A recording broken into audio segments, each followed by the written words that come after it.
January 1944. Somewhere in the Reich, inside a low concrete signals intelligence building, the air is stale with cigarette smoke and hot machinery. Typewriters sit idle. Paper tape curls across wooden desks. A radio receiver hums softly, pulling voices out of the dark Atlantic air. German intercept operators listen carefully. Another American transmission arrives. It is long, methodical, perfectly structured. Columns of letters are copied by hand, frequencies noted, timestamps recorded. Everything is done correctly, by the book. The message is passed down the line to cryptanalysts who have broken some of the most complex codes in Europe, men who unraveled Enigma, men who have watched entire Allied convoys vanish because of words decoded in rooms like this. But this time, the symbols refuse to bend. No repeated patterns, no exploitable rhythm, no mathematical weakness. Hours pass, then days, then weeks. The Americans are sending orders, strategic orders, across oceans and battlefields, and the German intelligence system, so confident in its mastery of cipher warfare, is blind to them. By 1944, German officers begin to understand something unsettling. The enemy has learned from their mistakes, and somewhere inside the U.S. Army Signal Corps, a machine called SIGABA is quietly winning a war without firing a single shot. The story of how that happened begins years earlier, in a world already convinced that no code was truly unbreakable.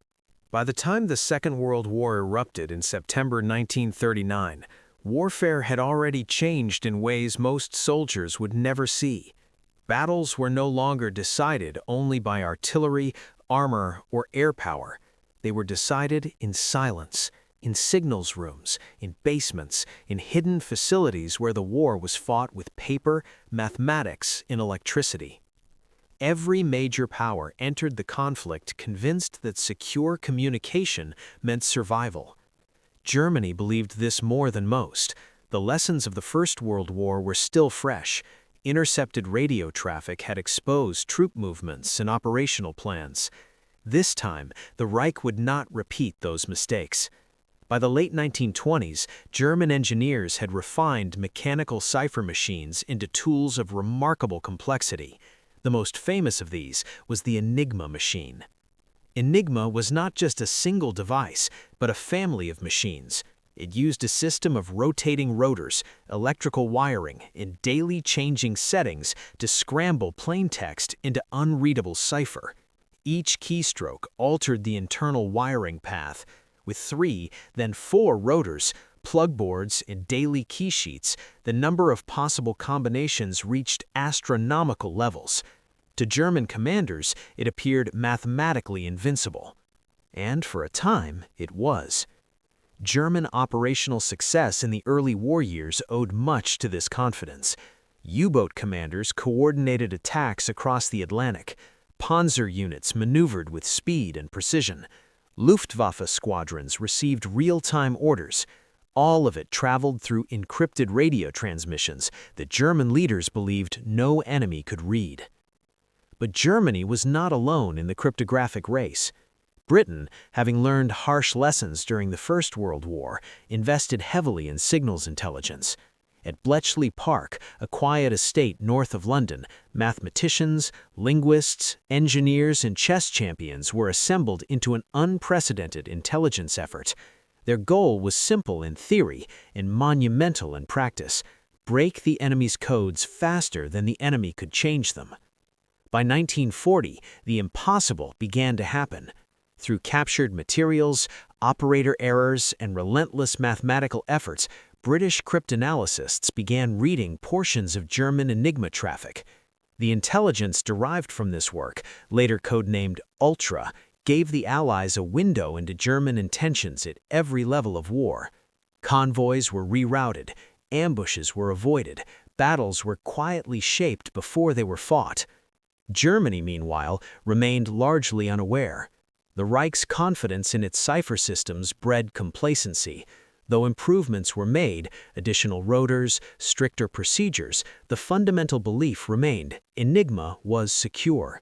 When intelligence failures occurred, they were blamed on spies, chance, or bad luck, rarely on cryptographic compromise. Other Axis powers followed similar paths. Japan relied on complex manual and machine-based systems. Italy employed ciphers that were often less robust, sometimes disastrously so. In each case, Allied cryptanalysis achieved varying degrees of success. By the early 1940s, one pattern was becoming clear. Every cipher system, no matter how complex, contained weaknesses: mechanical limitations, human errors, predictable procedures, repetition, overconfidence. And nowhere was this belief stronger than within the German intelligence community. By 1941, Germany had reason to feel superior. British and Soviet codes had been broken. Allied diplomatic traffic was often readable. Even American communications, before the United States formally entered the war, showed signs of vulnerability. The German Signals Intelligence Service, B-Dienst, had enjoyed notable successes in the Atlantic, particularly against poorly protected convoy traffic. To German officers, the intelligence war appeared one-sided. The Americans in particular were underestimated, viewed as industrially powerful but strategically inexperienced. The United States was not initially regarded as a cryptographic threat. Early American cipher systems reinforced this perception. Some relied on codebooks or relatively simple mechanical devices.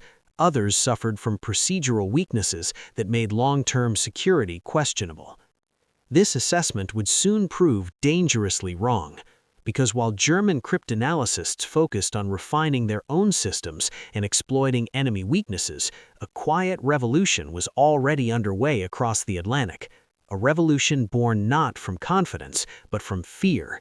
Fear of interception, fear of compromise, fear of repeating the mistakes Germany itself was making.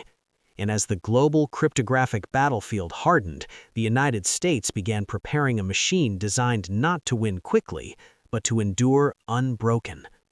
To understand how that machine came into existence and why it would confound German intelligence, the focus now shifts to America's entry into the war and the transformation of its approach to secrecy.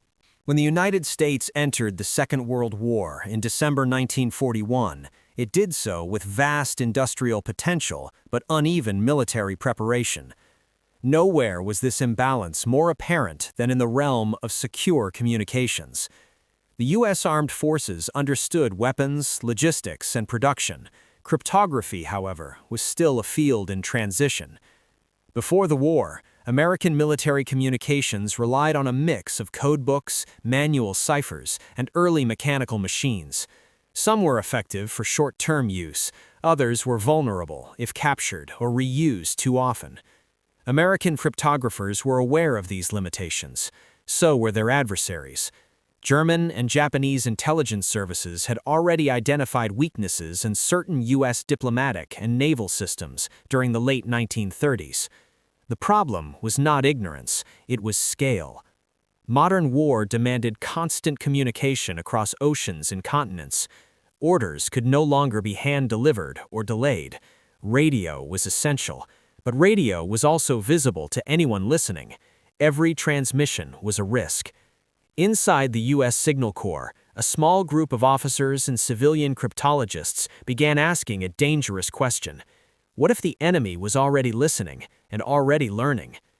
One of the most influential figures in this effort was William F. Friedman, a civilian cryptologist whose experience stretched back to the First World War.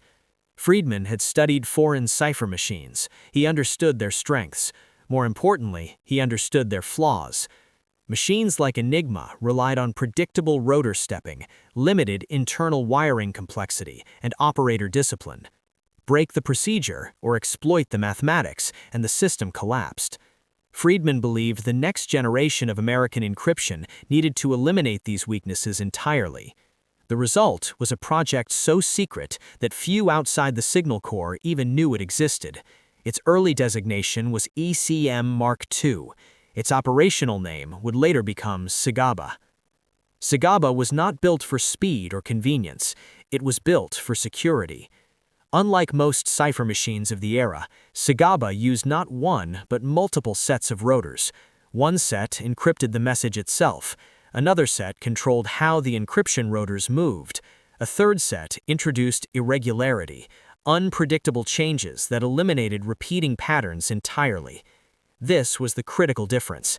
In Enigma, rotor movement followed a largely predictable mechanical sequence. That predictability, however slight, gave cryptanalysts a foothold. SIGABA removed that foothold completely. Its encryption rotors stepped in an irregular pattern determined by an independent control mechanism. The result was ciphertext with no exploitable periodicity. From a cryptoanalytic perspective, this was devastating. There were no fixed cycles, no repeated keys, no statistical anchors. Even if a German analyst knew the internal wiring of the machine, a scenario already unlikely, there was no reliable way to predict rotor movement. The mathematical complexity exceeded anything in operational use at the time. And the Americans were cautious. SIGABA machines were reserved for high-level traffic, strategic commands, theater-level coordination, communications between Washington and overseas commanders. Strict operating procedures were enforced. Keys were changed frequently. Operators were trained to avoid predictable phrasing. The machine was heavy, expensive, and difficult to maintain, but those flaws were acceptable. Security was the priority. By 1942, SIGABA was an operational service across multiple theaters of war. In Europe, the Pacific, and North Africa, American commanders began transmitting orders with a confidence they had never known before. Entire campaigns were coordinated through messages that could be intercepted but not understood. German intelligence noticed immediately. Interception stations logged increasing volumes of American traffic.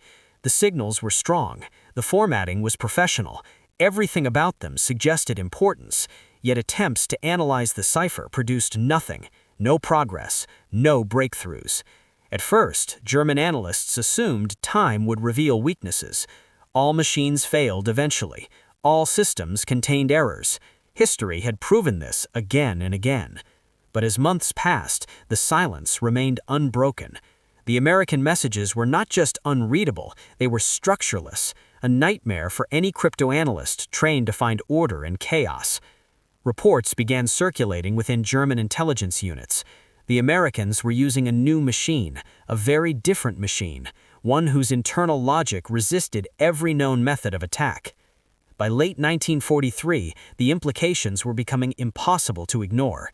For the first time in the war, Germany was facing an enemy whose strategic communications were completely opaque. No leaks, no lucky breaks, no mathematical shortcuts. Only silence. And that silence would soon shape the war's most critical decisions, whether Germany understood them or not. To grasp the full impact of SIGABA, the story now turns to the war seen from multiple perspectives: those who built it, those who used it, and those who desperately tried to break it. Behind every cipher machine stood people, not abstractions, not equations, men and women working long hours under pressure, aware that a single mistake could cost lives. On the American side, SIGABA operators were selected carefully. They were trained not only to operate the machine, but to respect it. Procedures were rigid, keys were protected, machines were guarded. Operators were instructed to assume that every transmission was being intercepted, even if it was never read. This mindset mattered. American cryptographic discipline, shaped by early vulnerability and hard-earned caution, became a silent strength. Messages were composed with care. Predictable language was avoided. Even routine orders were structured to deny patterns.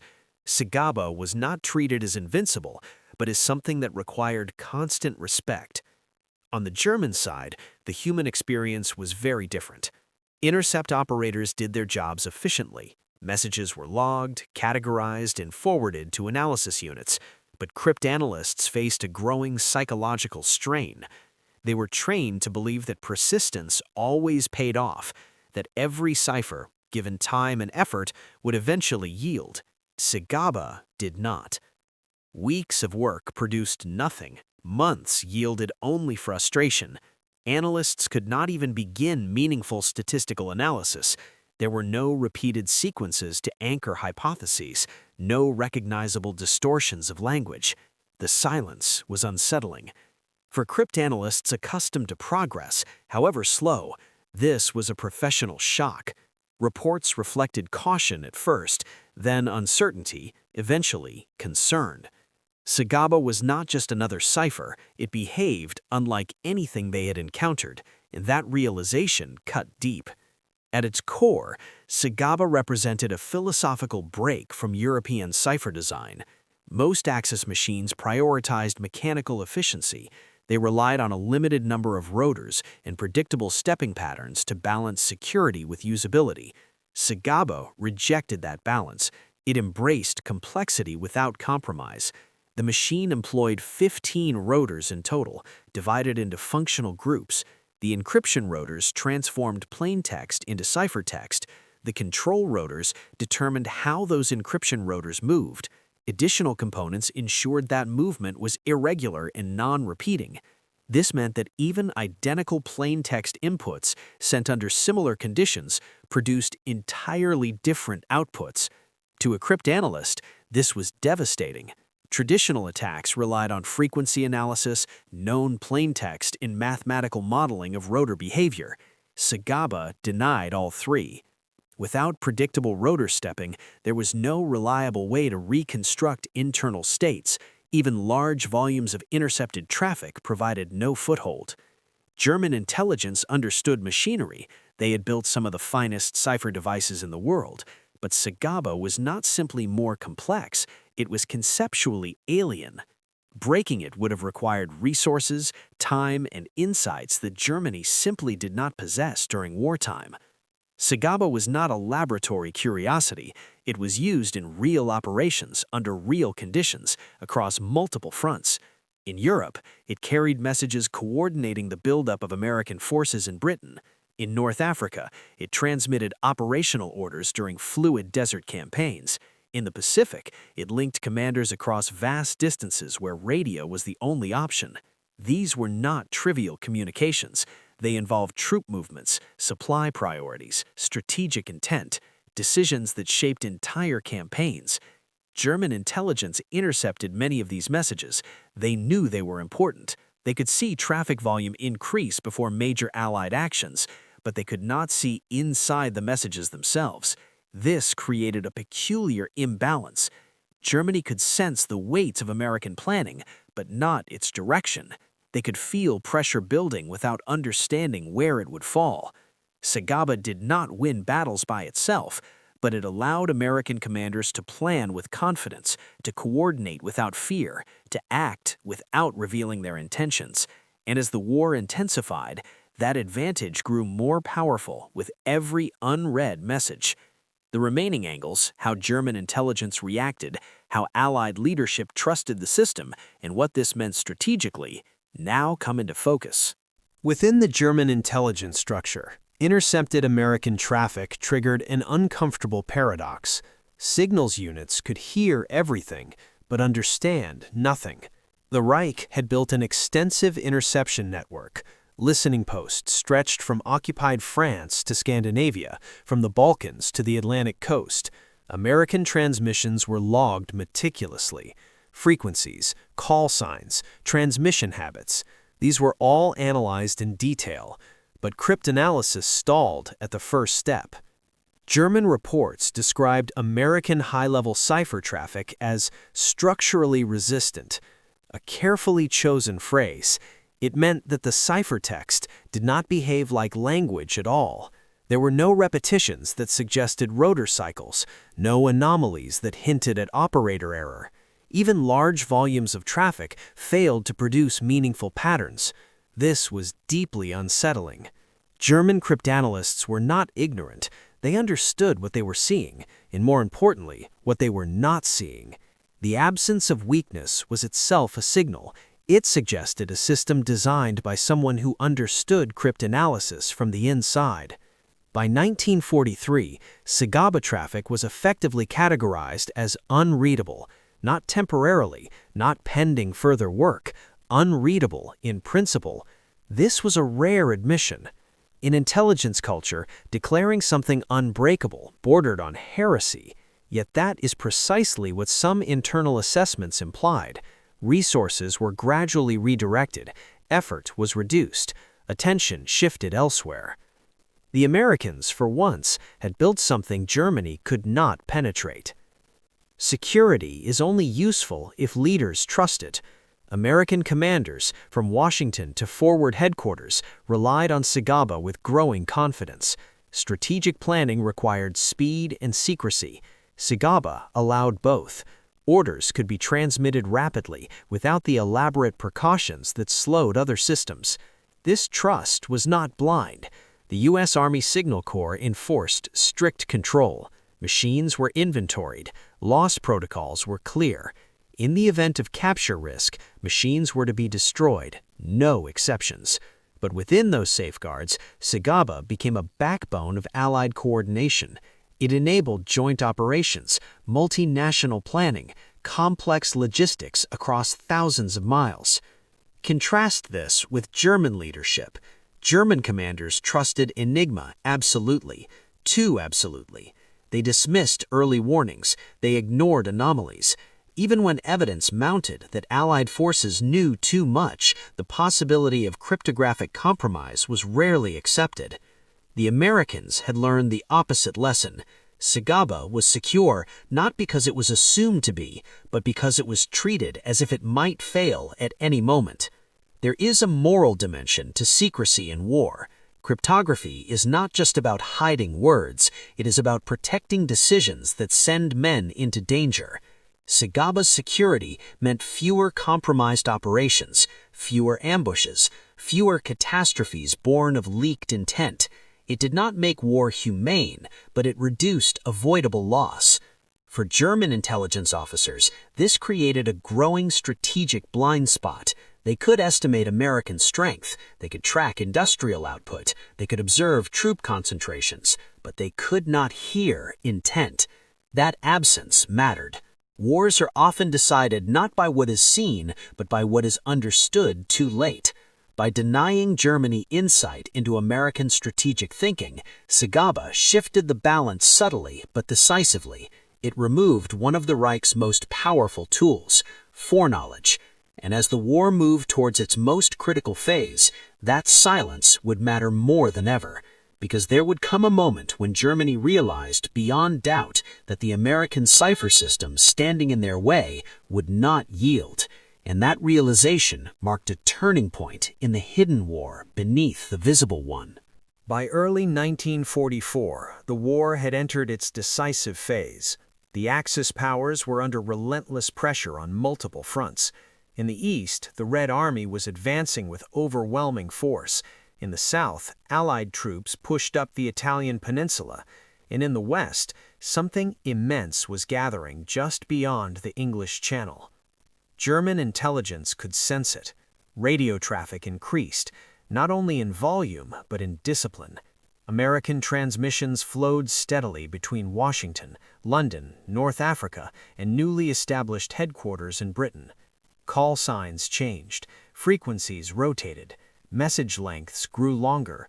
The structure suggested coordination on a massive scale. For German analysts, this was familiar territory.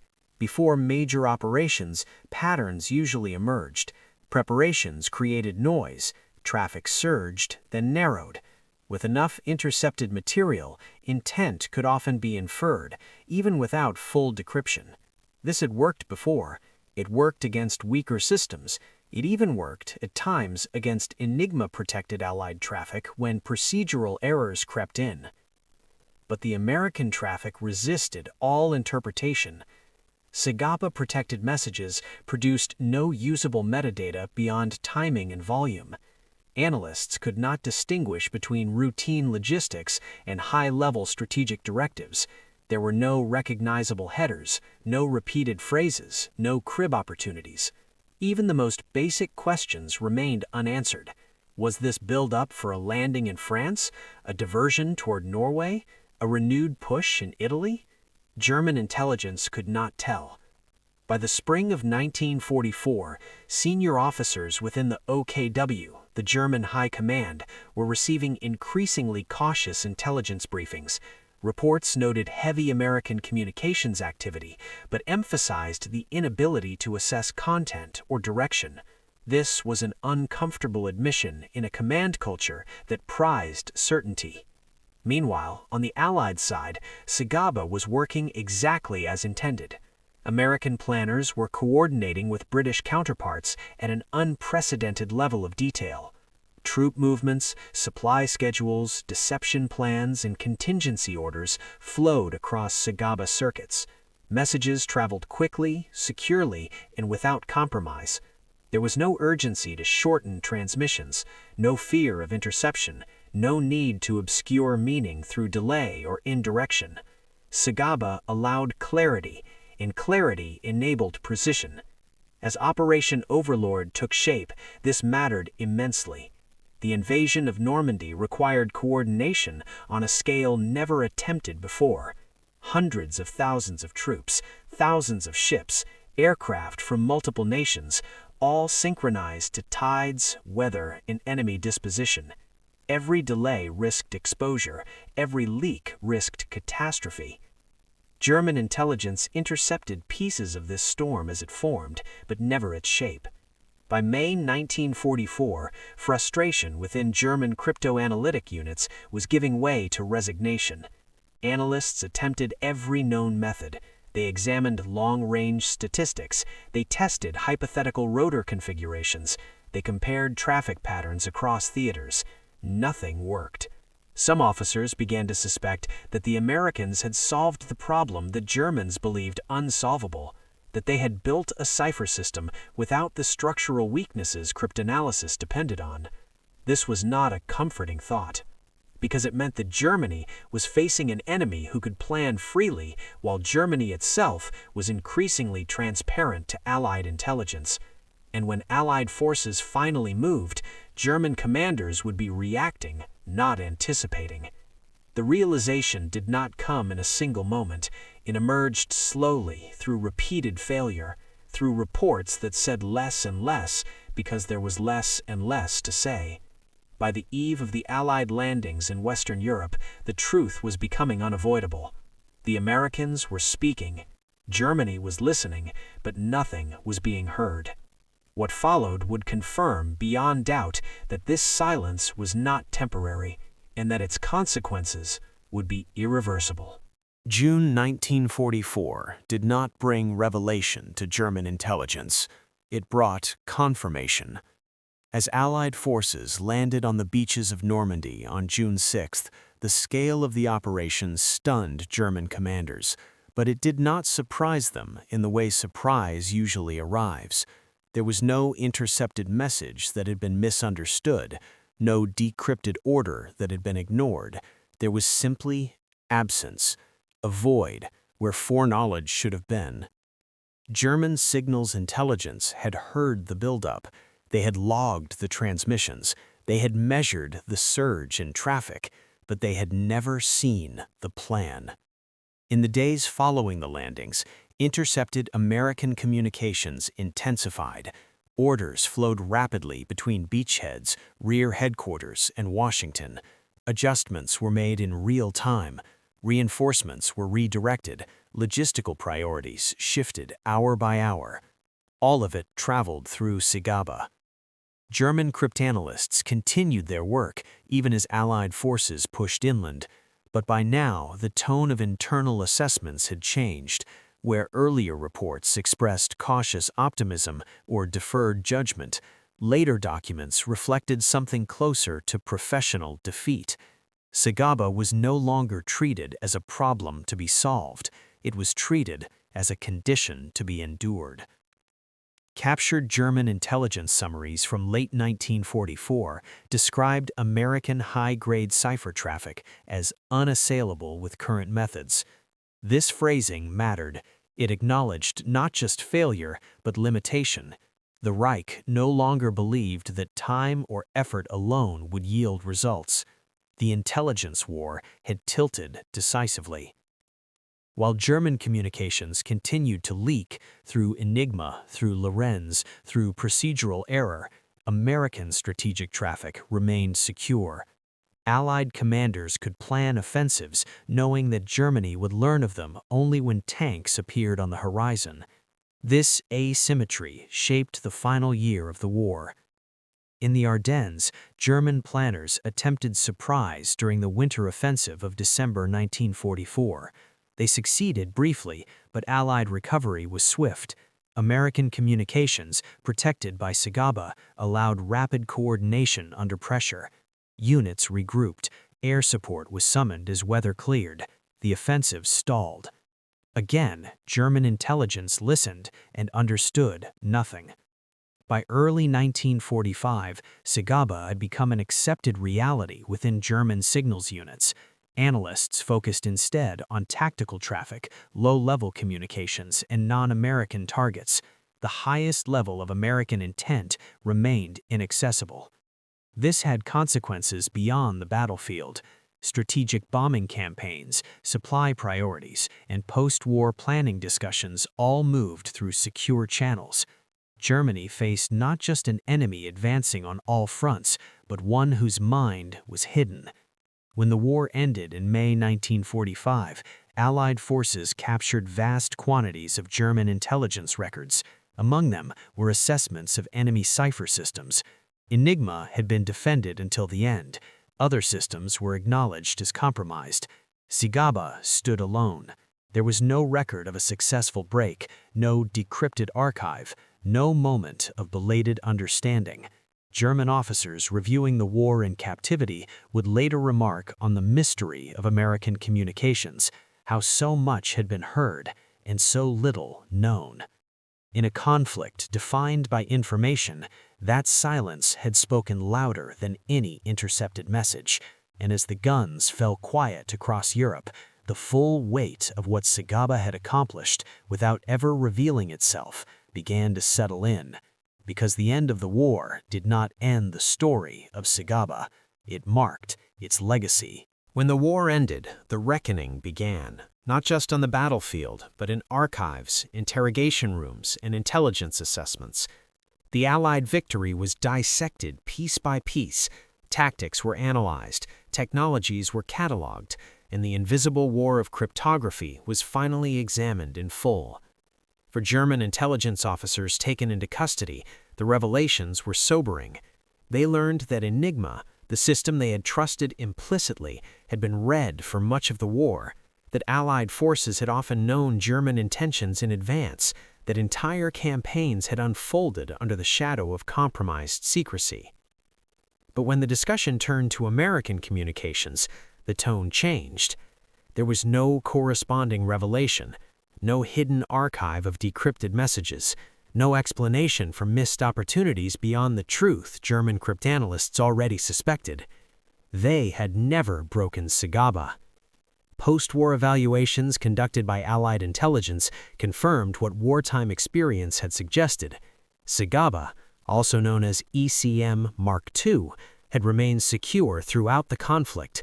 No enemy power had succeeded in exploiting its structure. No meaningful cryptanalytic progress had been achieved against it. This was extraordinary. In a war where nearly every cipher system suffered compromise at some point, SIGABA stood as a rare exception. It had not been made famous, it had not been captured in propaganda. It had done its work quietly, faithfully, and without recognition. The immediate military implications were clear. American commanders had enjoyed a level of operational security unmatched by most other forces. Strategic coordination between theaters had been protected. High-level planning discussions had remained internal. Decisions involving timing, force allocation, and intent had reached the front lines without interference. This advantage did not guarantee victory, but it removed a critical vulnerability. Allied intelligence officers reviewing German records noted the contrast.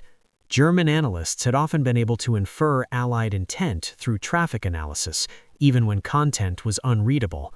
With SIGABA, even that was limited. The cipher's irregular output denied patterns that might have suggested meaning indirectly. This had forced Germany to fight reactively. Without insight into American planning, German commanders relied on observation and assumption. They responded to Allied actions rather than anticipating them. In a war of maneuver and logistics, that delay was costly. The destruction wrought by the war made such details seem small at first. Cities lay in ruins, millions were dead, borders had been redrawn. But among intelligence professionals, SIGABA's success was quietly recognized as something remarkable. It represented a proof that a cipher system, properly designed and properly used, could remain secure even under the most intense scrutiny. That cryptography was not inevitably doomed by time or effort, that the balance between usability and security could be tilted decisively toward protection if one was willing to accept complexity. This realization did not fade. It would shape the next era of intelligence thinking, long after the immediate aftermath of war gave way to a new and uneasy peace. Because the story of SIGABA did not end with Germany's defeat, it extended into the very foundations of post-war cryptography and the Cold War that followed. In the years following the war, the silence surrounding SIGABA did not break. It deepened. While Enigma became a subject of study, debate, and eventual public fascination, SIGABA remained classified. Its internal design, operational history, and cryptographic principles were not shared widely, not even among many Allied veterans. This was not oversight, it was policy. American intelligence understood what it possessed. SIGABA had demonstrated something rare, a field-proven cipher system that had resisted the full attention of one of the world's most capable cryptolytic communities. That achievement made it too valuable to expose. The machine was quietly retired from frontline service, but its philosophy lived on. As the Cold War emerged, cryptography entered a new era. Electronic computing transformed both encryption and codebreaking. Machines grew faster, algorithms more abstract, but the core lesson of SIGABA endured. Unpredictability mattered more than sheer complexity. Post-war American and NATO cryptographic systems reflected this shift. Designers focused on eliminating regularity. Control mechanisms became central. Key generation grew more sophisticated. Operator discipline was emphasized as much as technical strength. SIGABA set the standard. For former German cryptanalysts, the post-war period brought reflection. Some were interviewed, others wrote internal assessments or memoirs. They spoke of frustration, of curiosity, of professional admiration. SIGABA was often mentioned indirectly, a cipher system that defied expectations. There was no bitterness in these accounts, only acknowledgement. They had encountered a machine built by people who understood cryptanalysis at its deepest level and had designed against it, deliberately. Decades passed before SIGABA's details began to emerge publicly. When historians and cryptographers finally examined the machine in depth, the verdict was consistent. Its design was elegant in its ruthlessness. It denied the attacker everything they needed to begin.